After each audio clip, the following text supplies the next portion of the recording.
కాంబోడియా దేశంలో విచిత్ర సంఘటన ఒకటి జరిగింది. ఓ హీరోయిన్ మరింత సెక్సీగా ఉందని పేర్కొంటూ ఆ దేశ కల్చర్, సినిమాటోగ్రఫీ మంత్రిత్వ శాఖ అధికారులు చర్యలు తీసుకున్నారు.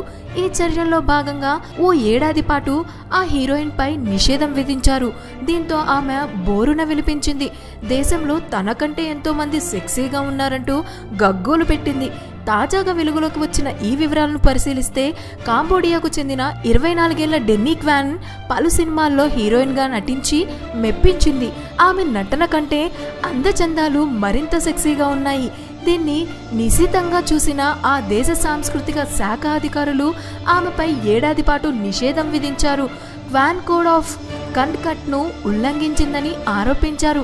అంతేకాదు ఆమెకు కల్చర్ అండ్ ఫైన్ ఆర్ట్స్ మినిస్ట్రీతో ఈ విషయంలో అవగాహన క్లాసులు నిర్వహించాలని నిర్ణయించారు.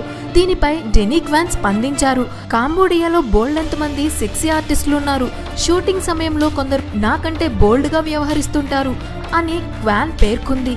తాను ఎటువంటి దుస్తులు వేసుకోవాలన్నది తన ఇష్టాలపై ఆధారపడి ఉంటుందని పేర్కొన్న ఈ ముద్దుగుమ్మ దేశ సంస్కృతి సాంప్రదాయాలను అనుసరించి ఇక ముందు మరింత సెక్సీగా ఉండకుండా జాగ్రత్త పడతానని చెప్పుకొచ్చింది. మీకు ఈ వీడియో నచ్చినట్లయితే లైక్ చేయండి, కామెంట్ చేయండి, షేర్ చేయండి. మరిన్ని అప్డేట్స్ కోసం సబ్స్క్రైబ్ చేయడం మాత్రం మర్చిపోకండి.